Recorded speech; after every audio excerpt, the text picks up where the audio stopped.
Hello, everyone. Thank you so much for tuning in for one of my spur of the moment Facebook Lives. I do mentally plan these Facebook Lives so that it's a way for me to connect with the members, connect with our group, and of course our page and our YouTube channel so that people see what we're doing and why we're doing it. Tonight I have a special guest. Of course, I should turn my phone off before I do this. The kids were always interrupting me. I don't know. I can't stop it. And I have a special guest tonight with Bita. She's a paralegal. You know, we usually have a lot of landlords. We're telling our stories. And tonight I thought that with everything happening, with, changes happening at the Landlord and Tenant Board, we want to have Bita's experience because she's a paralegal and she's also a property manager. So she comes for the best of both worlds. We know lots of changes are happening at the Landlord and Tenant Board where we are really trying to get the know of what's happening first so that we can bring information. So we do have another consultation that's going to be happening with the Landlord and Tenant Board very soon. So we'll bring that update to you. But you know what's going on now in at the Landlord and Tenant Board. But most importantly, I want Bita on here because you guys know I'm a huge fan of Landlord Credit Bureau. And a lot of sometimes with landlords, we work on that concept with, I'm interested in Landlord Credit Bureau. I'm going to talk it over with my legal rep.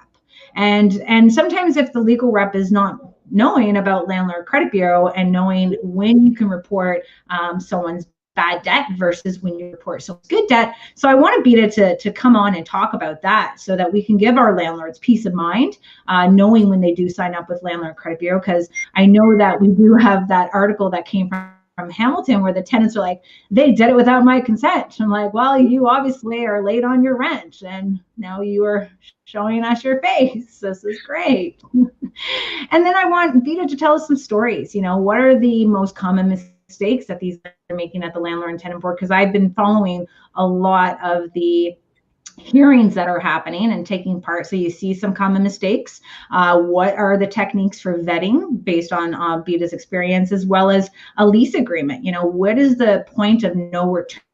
So if you're getting yourself into a lease agreement and you sign that lease, but they didn't give you first month's rent, and you find out these tenants are literally going to be a nightmare, when can you back out? So let's get into Landlord Credit Bureau. Bita, thanks so much for joining me on tonight. I love having. Thanks so much for having me. I'm really excited to be here. Thank you so much for having me on here, Kayla.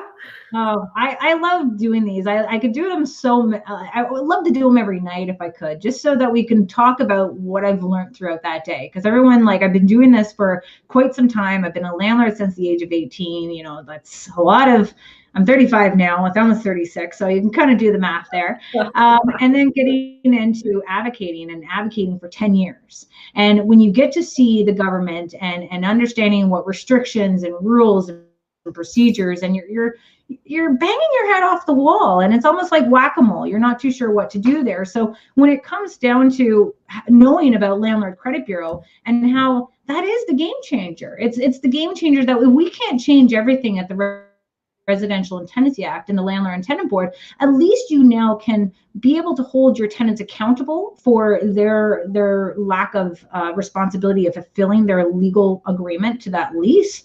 Or you're rewarding your good tenants, the ones who are paying on time. Let's finally reward them where they want to build their credit, and that you're able to help them become landlords themselves, And we may seem selfish why we want to do that. These are good paying tenants. So give us your opinion on Landlord Credit Bureau, because I could talk about them all day long, but I want your opinion on them. Well, I'm really excited that there is actually a credit bureau out there that benefits landlords and actually benefits tenants. I know some tenants think of it, hey, what's the benefit to me? Well, the benefit to the good tenants are that landlords can see that there are good tenants out there. Now, the Landlord Credit Bureau is actually a legal bureau, provided that the landlord is honest about the delinquent tenants and how much that they owe, and reporting their delinquency. So it's great that landlords can, and it's part of the vetting process. I always recommend to avoid 90% of headaches out there and 90% of the bad tenants out there. The vetting process needs to be done properly. So a huge benefit is for them to actually go on Landlord and Credit Bureau and see if the prospective tenant is actually reported as a delinquent tenant on the Landlord Credit Bureau. Because again, to avoid headaches and avoid entering into a lease agreement after the fact, it's always important to do your due diligence first. So one major benefit that the Landlord Credit Bureau offers is it's a legal way for landlords to report delinquent tenants without actually having to have an order. Yeah, and that's what people sometimes think is that they need an order from the landlord tenant board, or they need the tenant's consent in order to report them to the Landlord Credit Bureau. But I don't think it's not just a database. It's even though it's an international database where we can screen our potential tenants to see if they have done this to multiple other type of landlords. But it's the concept that it's going to Equifax, and even if a landlord is not part of Landlord Credit Bureau, at least you know that they're able to be aware of it for any other landlord that is going to a credit check or on that in particular tenant. But the most part is that you can leave that solid review.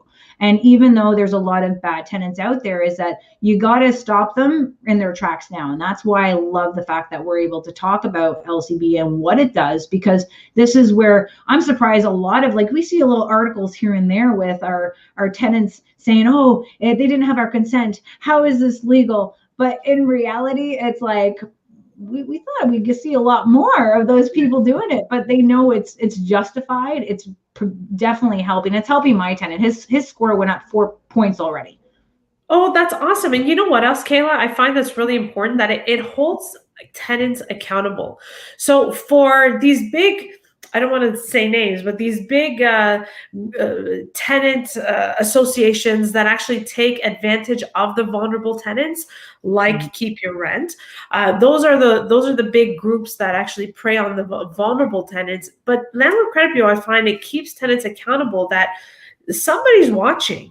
And if you decide to withhold your rent on purpose, you may be reported to a credit bureau agency that other landlords are going to be looking for you on. And oh, sorry, my son just came in here. No, it's awesome. I love it. I love it when this happens, because it happened to me, and then every other person I've interviewed after it did the same. So I'm like, this is great. I love it. It's a family friendly show, guys. It's a family friendly show. I'm glad. So we get that concept where we have Landlord Credit Bureau, and a lot of landlords now are feeling trapped where they are doing cash for keys. And the cash for keys, which you had my mind blown on Tony from OSLA, the Ottawa Small Landlords Association show, because you got to see a landlord willing to do cash for keys, and that amounts that landlord had offered this in particular tenant, and the tenant kept saying no. Give us a little brief of that situation, of how, we all right now, landlords we used to see cash for keys as something like as our little tool that we put in our toolbox, and it was very sacred and we didn't talk about it. Now it's like tenants are going, hey, how do I get cash for keys? And it's like, oh my God, like, this is not a little trick that we did anymore. It's now becoming new norm, and it's borderline extortion. But how do we prevent that? And we could utilize the concept that, hey, if I'm giving you cash for keys and I'm at the point where I'm going to report you, so it's going to really hinder the fact that once I do get you evicted, you are going to still be reported to Landlord Credit Bureau. It's going to affect your credit. They're all going to see this, and it's going to prevent you from getting a new place. Absolutely. I didn't want to hear the story again. It was like so mind blowing. I know, and I have some landlords calling and saying, "Do you have an update?" And I say, I'm almost afraid to even ask my client, "Hey, what's going on? How do we proceed from here?" But I mean, this is why it's so important to report delinquent tenants to the Landlord Credit Bureau, because again, it holds tenants accountable. And I hope landlords do their due diligence, because you can avoid 90% of headaches out there, 90% of delinquent tenants, by doing your due diligence. So I'm really glad that there's actually a bureau out there, and someone's come up with it that landlords can turn to in order to, warn other landlords of certain tenants. I love it when I do my property management and my own management, when you get to have the screening process for our tenants walking into the unit, and you get to say, oh, here's a 2-bedroom, 1 bath, the backyard, parking for 2. And by the way, I also report your monthly payment history to Landlord Credit Bureau. They're like, what's that? I'm like, well, as you pay your rent on time every single month, it's actually going to help you build credit so you could own your own house, become a landlord yourself. Oh my God, that is great. Let me fill out an application. And then you got the other ones going, that's great. Can I take the application to go and mail it to you? It's like, you sure can. Yeah, that's good, because that weeds out, it cuts your job in half, because those tenants that say, hey, I'm going to take the application and go, that cuts your job in half. You look at their body language, you look at their face when you tell them, like, that's the overall telltale sign. So like, if you are a property manager, anyone listening right now, you are a property manager and you own it, I want you to reach out to me and tell me that you are using Landlord Credit Bureau, because I want to be able to advertise your property management business within the group, because I really feel that landlords should know about this. I mean, I know some property managers may not want to take on that task of reporting the delinquency on a monthly basis, but it's a lot better knowing that you're going to hire a collection agency who's going to take 35 to 40%. The money could be coming to you without even having to lose a dollar by just being united underneath Landlord Credit Bureau. So I want to know which property managers are using it, because I really want to feel that we need to be connected. And I think a great way to do that is to identify who's actually using it. And I think it's great. Now, I'm done talking about Landlord Credit, because I stay here all night and talk about Landlord Credit Bureau. But guys, I want you to just check them out, landlordcreditbureau.ca. Our Ontario Landlords Watch members, you can receive a discount. You can give it out to your friends too. Shh, don't tell anybody. And OLW15, so you can get 15% off the monthly subscription, but they do have a yearly subscription. So if you are trying to use this code for yearly, it's not going to work, because you're already going to be saving more than the monthly anyways. So for your monthly, if you want to test it out, there's no contract, sign it up, take a look at it. I think we all need to be using it as landlords and property managers, and even our real estate agents that are doing this for their clients and informing them, hey, I'm selling you this duplex. This is what you need. It's definitely the best tool that we have right now in our toolbox. So put that there, and we also have more things that are going to come to us in the future that is going to help us. And can't be holding our breath, waiting for the government to do the changes that we want. We have to look for different products, different services out there to better help us manage and to grow our portfolio without the risk of having the government just holding our breath, waiting for them to do it. Now, Bita, we talked a little bit about this story, and I'm mind blown that I want you to share that story with us here tonight about cash for keys. What had happened with that? How much money? Like, let's talk about the money that was offered. And go, girl.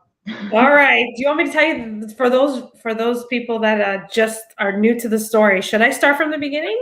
I should, right? Okay. This is still going to act like I never heard it before, but it hurts. Okay, everybody sit down. Here we go. One of the craziest key stories you're going to be told.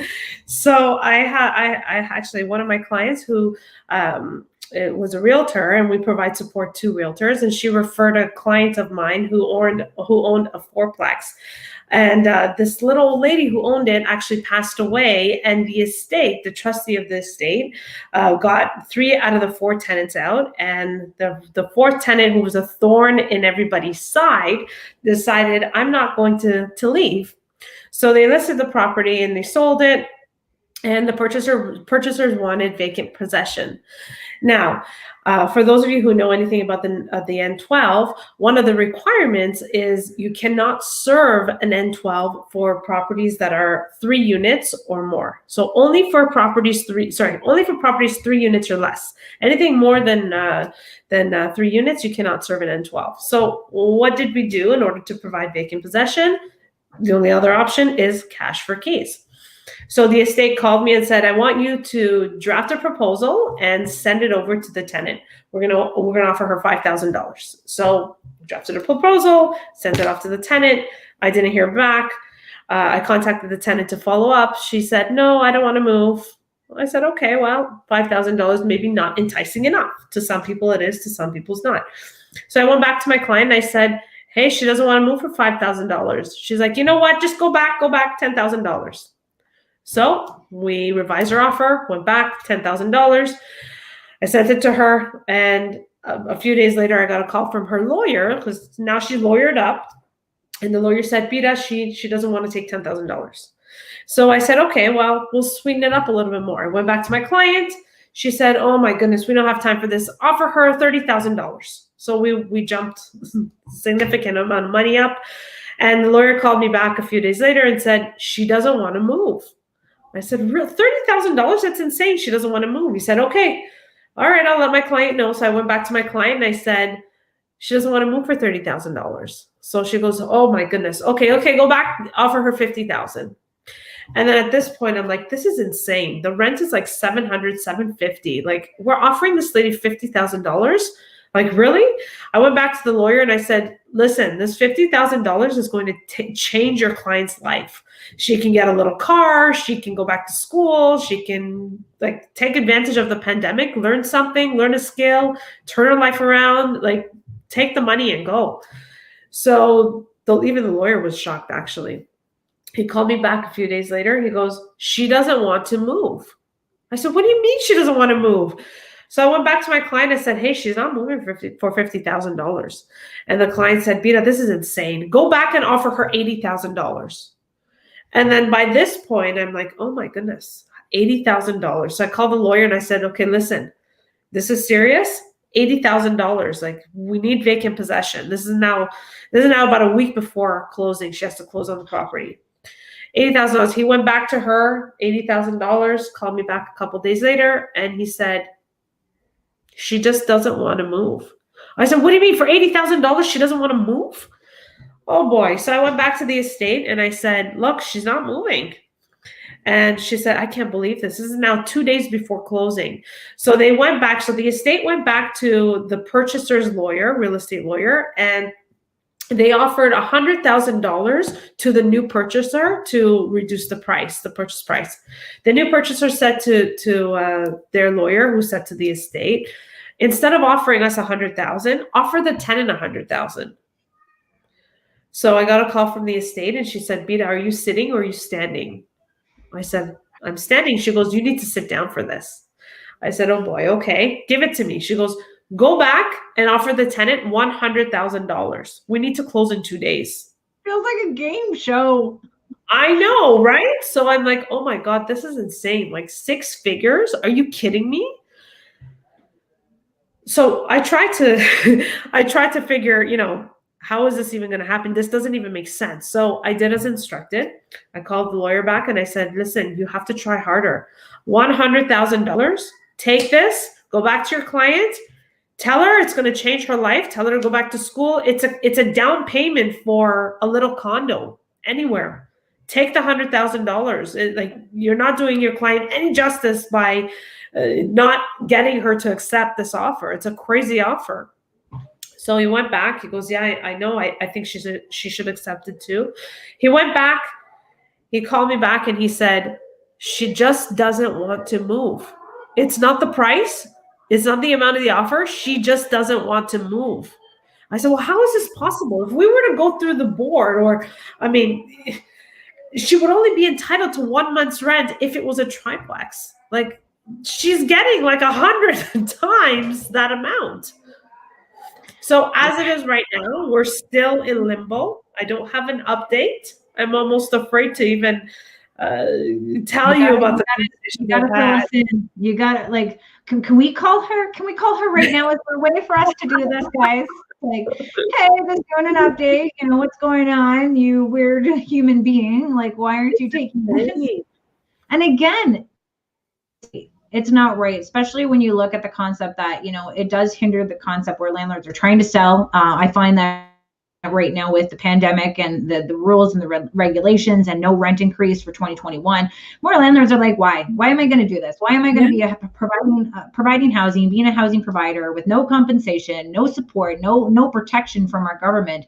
And then they expect us to continue to keep creating secondary suites and continue us to keep investing into this. And this is why it's really important for all of our landlords to be very vocal on how, one, you're going to screen your tenants like your life depends depends on it, because it really does. And then you're going to be telling them that you're not signing up with any government agency programs, that it works with private investors into partnering with them to fill vacancies for people waiting on the housing list because of the Residential and Tenancy Act and the Landlord and Tenant Board. So we have so much against us. And then you see, because of the Landlord and Tenant Board and these rules, like 3 units, like, come on now. Is that, so if a landlord, if that landlord bought this property and said that he wanted to move into this property that's 4 units, not 3, he'd still have a chance to take over one of those units, wouldn't he? Or does it still have to be underneath that 3? It still needs to be 3 units or less. Wow. In order to pursue some adjudicators will not ask how many units are in that thing. So. But when realtors put 4-plex in the listing, that's a problem, right? So if you bought yourself an 8-plex and the new owner is trying to move into one of them that accommodates them, then as long as it's not being picked up by their legal rep or the tenant in themselves to say, no, this is 8 units here, then an adjudicator can issue a judgment. They can. That's a little sneaky. But if they have a paralegal who's well-versed and who knows procedure, I mean, I ask my clients, how many units is your building, right? If we're going to be issuing an N12, we need to play by the rules. Like, I understand you want to get the tenant out. You don't want to risk it and wait 6, 7, 8 months, 9 months and get to the board and then have the tenant say, hey, this is a 5-plex. So now when this happens, like, because if you look at the way the N12 is worded, I'm trying to get my old prescription glasses working here to find it on my phone. Told you I'm going to be 36 this year, guys. I said it's going already. So I hope to change everything that we need to change for the Landlord and Tenant Board now while I have my eyesight. Because the way that it works, the way that they have it worded on the N12 form, if the property is being purchased, if you're a landlord who owns the property and you want to take over a unit, it seems like it's okay. And it doesn't have to be under 3 units. But if you are trying to sell it and the purchaser wants to move into it, then there's that stipulation where it can't be more than 3 units. So I think that's where the fine print comes in, where, I thought it was just for selling purposes and you would have to wait for the new owner to take over and want to move into one of the things. So you're telling me I got more work to do, Bita. Oh, yeah. Sometimes, Kayla, I mean, anytime a landlord calls me and they're having issues with their tenants, I always tell them, this is your option, and this is your option, and this is your option. And then I make a recommendation. Sometimes, Kayla, they don't really have options. Sometimes the cash for keys, this is their option. And then that tenant knows that, or they talk to a legal rep who knows it, or they I don't know, go out and call the Landlord and Tenant Board and talk to these people who answer the phones, who 99% of the time give them the wrong information. All they have to do is talk to someone. And then when they know that landlord really doesn't have a choice, then they dig their heels in and they say, I want money. And I don't want just $5,000. I want $10,000 or $20,000. So the landlord is, if they don't have a choice, they're at the mercy of that tenant. And that's the part where, as a purchaser or owner of a 5-plex or triplex or 4-plex or so, if you have multiple different units, just because you're reaching that threshold of more than 3 units, every unit's different. Every unit is going to have a different need for that in particular landlord. Like, let's say that I need a 2-bedroom, I don't need a 1-bedroom. So obviously I'm going to need to have that one. And many people try to sell their single family home to move into their rental units because the market's so hot and they're restricting them. They got no property rights. And that's what we are fighting for. It's not just for the changes of the Residential and Tenancy Act and the Landlord and Tenant Board, but you're fighting for property rights. And that's why every landlord, whoever is listening right now, contact your MPPs. You have to contact them. You have to inform them that you want property rights. Now, how are they going to help you get that?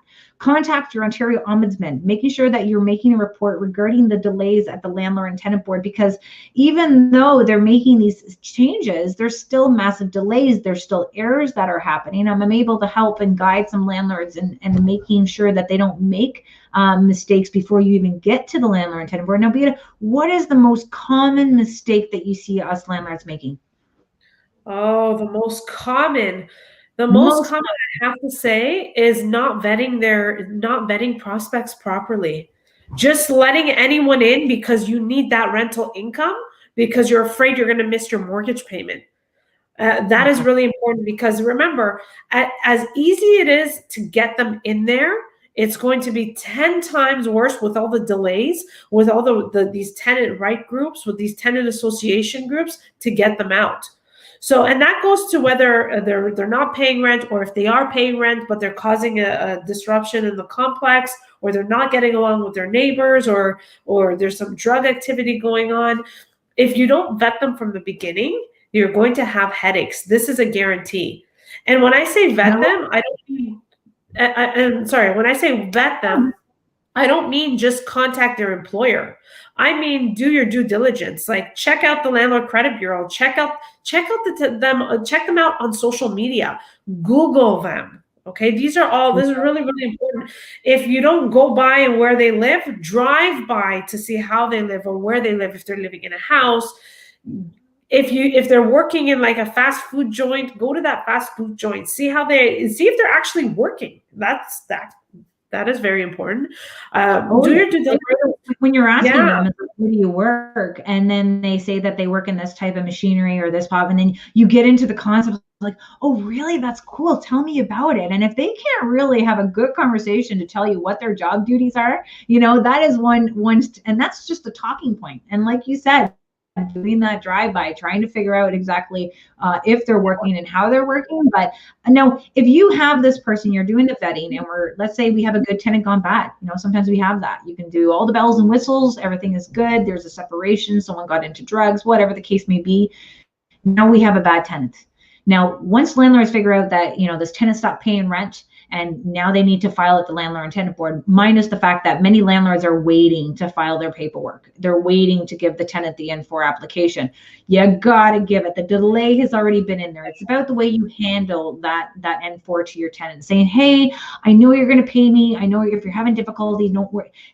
But I do have to give you this type of document. At least the N4 is in play, and you can play that card whenever you need to, and it shows them that you don't tolerate that late payment. So when you do need to kind of carry on later on in the road of persistently of late payments, unless you're giving out your N4 notices, how are you supposed to show the adjudicator your track record of trying to say, I need this money? It's not that I'm a greedy landlord and I need to have the money so I can go boating, go clubbing or whatever. This is because I have bills and I have financial obligations to pay for. But when we get into the Landlord and Tenant Board, the one thing that I've noticed now in the last couple of hearings that I've been taking part in is that the certificate of service, we have a certificate of service is not being properly filled out, or it's not being filled out at all. So even though you've delivered it to the tenant, but if you don't have the tenant's name in there, if you don't click that box of how you were able to get it to them, it's throwing your application out the window. Absolutely. And any error, anything you forget on the certificate of service, like you have to make sure these notices and these forms are filled out to the T. If you don't know how to fill out these forms, contact the legal rep. Like, spend the money. I'll put you on the spot here tonight. Would you be interested if we can get our members in here? We'll have a Zoom meeting. It's not going to be broadcast. We'll have a Zoom meeting with our most VIP members, the ones who are commenting and giving us lots of articles out there, informing us what's happening in the industry. Would you be able to help us, guide us through a couple of the major forms that we fill out, and walk our landlords through that process of filling out their forms and making sure that they don't make any future mistakes on them? Absolutely. Again, it's so important. You will avoid having to wait another 9 months or 6 months if your forms are filled out properly. Okay. So, we can show you how to fill the forms out. Make sure you put the information in there. If it says name, you put your name. If it says date, you put your date. Tenant's name, you put the tenant's name. Never leave anything blank. That would be a good one to set up too. It's almost like you're in 12, sometimes you got to give the 60 days, but you're trying to give more, but you put that extra days on the N12, which because you were trying to be a nice person, you now voided your application. We want to be able to get our members into, let's get our basic forms, the ones that are commonly used. Let's work together with your help, Bita, and we'll have everyone fully educated on how to fill out these forms and not do it. Because what's breaking my heart, when we got to sit on a hearing and listen to an older gentleman who was told that his certificate of service wasn't filled out properly. And he's like, well, yeah, like I did. I had it to my neighbor and he gave it to him. And it's like, he's thrown out. He had no clue what to do. He's like, I have no clue. So the lack of education that some of our members have, because they're not either, technically inclined to pay attention to that, it just, now we had to start all over again. And it was like such little tiny mistakes or something that just be easily clarified. If the tenant had their legal representative there, obviously they got served the document, but this is stuff that we want to see change. You want to see the stuff change where it's going to be an open dialogue. And I think some of these changes are going to be happening, this year. That's by the end of December 2023. And they also think that they're going to speed up the process of hearings between 6 to 8 weeks of getting your hearing. So this is what they're saying. I'm going to hold their feet to the fire because, this is why it's very important for us landlords to be communicating with the Ontario Ombudsman and informing them of your delays of errors that you've been experiencing with the Landlord and Tenant Board, because they're also talking with the chair of the Landlord and Tenant Board as well. So we have to get them of landlords fighting them, elected officials, contacting them, media contacting them, and of course, the Ombudsman, because this is very important for all of us to come together and work our efforts. Because look at how big this industry is. We have landlords and property managers and paralegals and real estate agents and our contractors. Like, we can really do a lot more. We just have to make sure that all of that information is being put together and that we're helping one another while we navigate through this crazy system. Now, my question to you, now let's say I signed a lease, but the tenants did not give me first and last month's rent. But I find out on social media that they will so much pain that I will wish that I've never seen them to sign this paperwork. What would happen? Well, can I answer that with a story? Of course. I love story time. I have a client who again, realtors, because we provide support to realtors. She was representing this elderly landlord, and I think he was in and around 70, 75 years old. His daughter had passed away, and he decided that what he wanted to do was initially sell the daughter's house, but he said because he had emotional attachments to the property, he wants to rent it out. So he engaged in a realtor who found a prospective tenant who they signed a lease, and then 2 weeks before the tenant was supposed to take possession, consideration was given. The tenant just actually started being demanding. I want the property repainted. I want new appliances. I want the landlord to furnish one room. Like, these were insane demands that the realtor actually made the call and said, you know what, I cannot put my landlord, this elderly man who just lost his daughter to a battle with cancer, how can I put this guy in a position where for the next year or more, he's going to be tied to this tenant? So she called me and she said, we entered into a lease agreement. She hasn't taken possession. She provided the brokerage with the first and last month's rent deposit, but we're not giving her possession. She's not moving in no matter what. I don't care. This is the situation right now. We went back, and as a courtesy to the tenant, we provided her with 1 month's rent. We offered her 1 month's rent additional, and she's just not having it. She wants to move in. But again, this poor landlord now said, you know what, I can't go through this. We haven't even started the tenancy, and this is her behavior. I'm just going to go ahead and sell the house. Well, this is what you have to remember, Kayla. When you enter into a lease agreement and consideration is given, so first and last month is exchanged, it's still, at the end of the day, it's still a contract, right? And however, the parties have to minimize their damages, which means that, if The landlord has to provide something to the tenant, and the tenant has to do what they can in order to find alternative accommodations. Hopefully we can resolve this matter without having to, jump through the hoops of going to the landlord and tenant board, which could be costly, and it'll cost more time than anything and more aggravation. So I'm pretty confident that we're going to resolve this. However, what I think landlords and tenants need to keep in mind, anytime you put pen to paper and you enter into a lease agreement, at the end of the day, that agreement is still a contract. You're still bound by those terms. However, if there's breach by either side, what the board wants you to do and what is in the Residential Tenancies Act is that parties have to minimize their damages.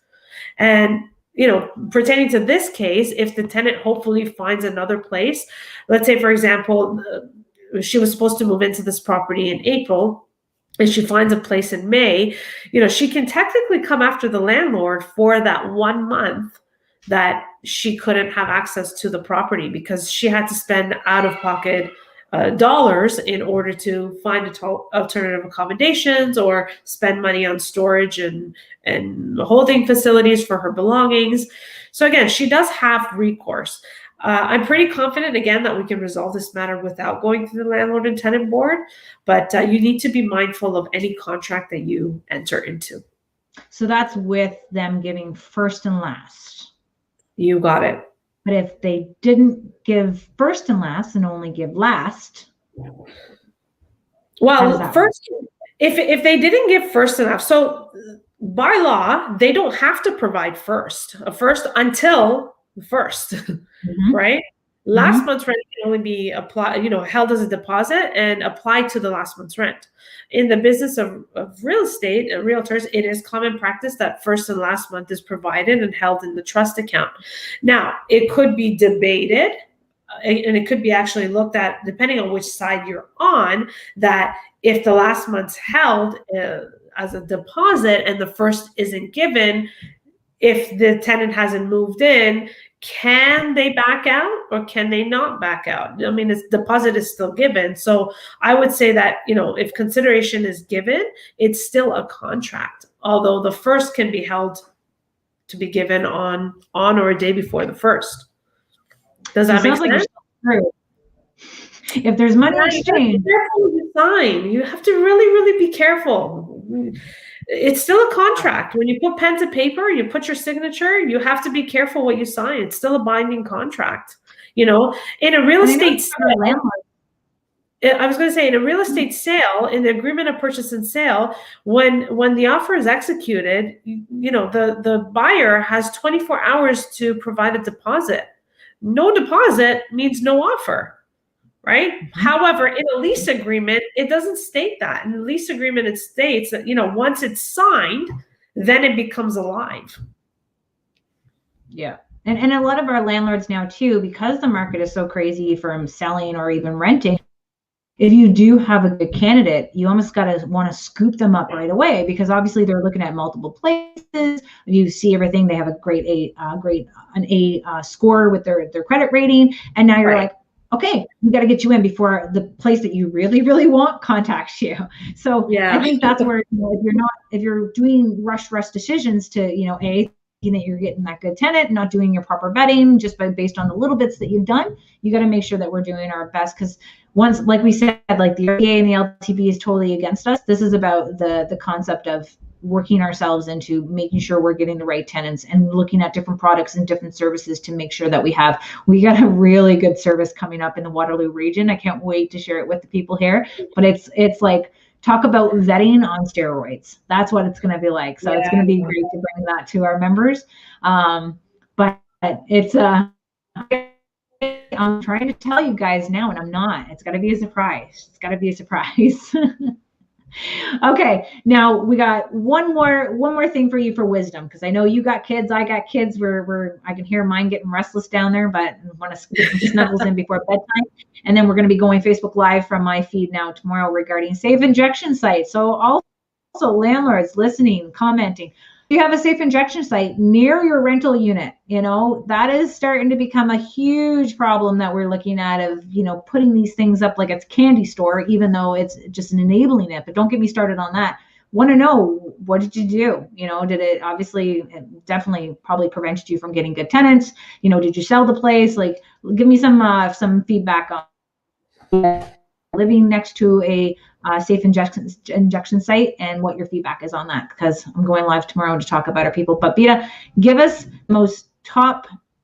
your top secret trick for landlords to be able to protect themselves through these weird, crazy, chaotic times. So one piece of advice that I can give landlords is don't be afraid to ask questions. Okay, definitely. Never be afraid to ask the tenant what you want to know. Ask them. If you want to know, do they have a pet? Ask them. Are there any pets? Do you have any pets? I'm a dog lover. Are you? Check it out on social media, because people post pictures of their pets like crazy. Don't be afraid to ask questions. Remember, it's easy to get them in, but getting them out, was very, very difficult. Just talk to a landlord who actually had to dish out $100,000 that a tenant rejected, and they'll tell you how difficult it is to get a tenant out. Oh yeah, like even for the concept of talking to the tenants and finding out if they have pets, and even though it's not about the pet in itself, it's about the irresponsible pet owner. So we kind of like work that into like connecting with them, and not so much of a grilling, but I like to do it more of a friendlier approach to see how they react. And a lot of them was like, hey, are you okay with me doing a credit check? And they're going to tell you exactly what's on their credit, and something to look into. And you're like, okay, no problem.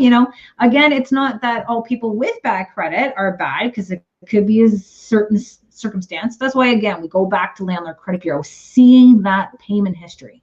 That tells everything when it comes down to, are these people responsible enough to pay their rent on time every single month? It's something for them to be able to be rewarded for. And again, LCB through that screening process for all these, and putting it on your ad, putting it on your Facebook or your Kijiji ad, informing your potential tenants that you report their monthly payment history to the Landlord Credit Bureau. Let's get these people aware of what's happening so that the abuse stops, because I know there's so many different type of tenants taking advantage of our poor landlords, especially our new ones, the ones that are getting caught in that web, or just our older ones, ones that are used to doing a spit and a handshake and say, okay, the place is yours. There's so much that has changed, and we need to change with it. And that's why I keep tuning into everything that we can find out about different products and different services, so that we can better help guide our landlords in Ontario, because I'm telling you, it's not like Alberta. Before you leave, if you had a monthly lease or you had a yearly lease for our landlords, what would you recommend? I'm a fan of the monthly leases in the Ontario Standard Lease. It gives you an option if the tenancy should be on a month-to-month or a fixed term. Nobody benefits from that lease, that fixed term lease, except for the tenant. So I love the month-to-month option. Now, best thing for our landlords dealing with the tenant for an N5 situation. So really they have to do a lot of document from pictures and videos and dates and times, making sure that you're keeping a diary with your tenants. Have that program where if you talk to them on the phone for this or that, write it in. You want to show that you've been a good landlord to your tenant, and you want to show that you've been working out payment arrangements with your tenants throughout COVID, so that you can show that you've been willing and capable of working with them, and even doing a better yet of guiding them to different government services that help your tenants out with hardship situation, not only for rent arrears, but utilities. So have that communication where you say, hey, landlord tenant board, I'm sitting here. This is my dialogue. This is my communication with my tenant. I've offered to work things out with them. They refused. I've sent them links to different government agencies to help out in their hardship situation. They declined. They did not go for it, because obviously we're here today in front of you. I'm looking for a standard order. So all of us landlords, still be patient. If you are having a case that's, you've been waiting well over a year before you even got a hearing date, contact the Landlord and Tenant Board. You gotta, there's been a part where some slipped through the cracks. So making sure that you're reaching out to them and trying to get your case, at least a hearing date, involved. And yeah, it's we're going to have a lot more things to come. Just know that we want your feedback coming up. We're going to have some Zoom meetings that are happening with Landlord and Tenant Board. They are now switching from Microsoft over to Zoom. So we're getting to see the all of that, what's happening, how the breakout rooms, it's going to prevent a lot of distractions coming from the tenant activists trying to shut down these landlord and tenant board hearings. They're getting removed out of it. So that's good news for us. We can keep those hearings happening because it's justice denied, or justice delayed is justice denied. So it's great to see that we have that happening. And then we're going to have Bita. We're going to have Bita on again. We'll set out a date where we can get all of you on. We're going to start hammering out these forms. The biggest problem I see right now is when you wait so long to have these forms being thrown out just for the minor things that we may not even, people with years of experience are even screwing up on. So let's, especially with some new forms coming out. So let's get Bita on with our lovely members who have been making Ontario Landlords Watch what it is. You know, people are like, thank you, Kayla. Thank you for doing what I'm like, this is a team effort, guys. Like I wouldn't be able to know what's happening unless we connect to members like yourselves. And I love talking to each and every one of you on the phone or through email and messenger. I try to get to everyone as much as I possibly can, but I have a lot of different things that we're doing on the advocacy side. I really count on each member in the group to be supportive, to help out one another, guide them to different forms and articles that can help someone, but make sure that you're tagging Landlord Credit Bureau all over there. So we got a nice contest that's going to be coming up very shortly in the beginning of April, so that our members have a chance at winning a free membership for the premium membership with Landlord Credit Bureau. So we're looking forward for that. So again, it's OLW15 landlordcreditbureau.ca, and Bita is going to put her link so that if you're ever in need of any situation of services from Bita, honestly, she's got a heart of gold, and you can tell that her heart is into this. And that's where you get a paralegal with property management experience. It's like, it's love. It's love. Bita, sign us off. Give us one more thing for our landlords to reach out to you. Well, you can head over to our website or the stonegate.legalservices.ca, or check us out on Facebook and Instagram. We're all over social media. We're very responsive. If you ever have a question, feel free to reach out. Email is the best way to get a hold of me. And I'm looking forward to the very next live with Kayla and Ontario Landlords Watch. It's going to be awesome. I can't wait to do this. This is about the education, it's about advocacy, make sure that we're fighting for landlords, and what our overall goal is to create a better system for good landlords, good tenants, and even our taxpayers. I want to thank everyone for tuning in tonight. Make sure to share our YouTube channel, get some subscriptions over there, just because Facebook's being really weird. Follow us now on LinkedIn, because now we're over there. I'm like LinkedIn. I might move over there soon enough, and make sure that we give our members that help and that direction and the education that they need over there. So make sure that you check us out. And until we do this again, happy renting. Bye for now.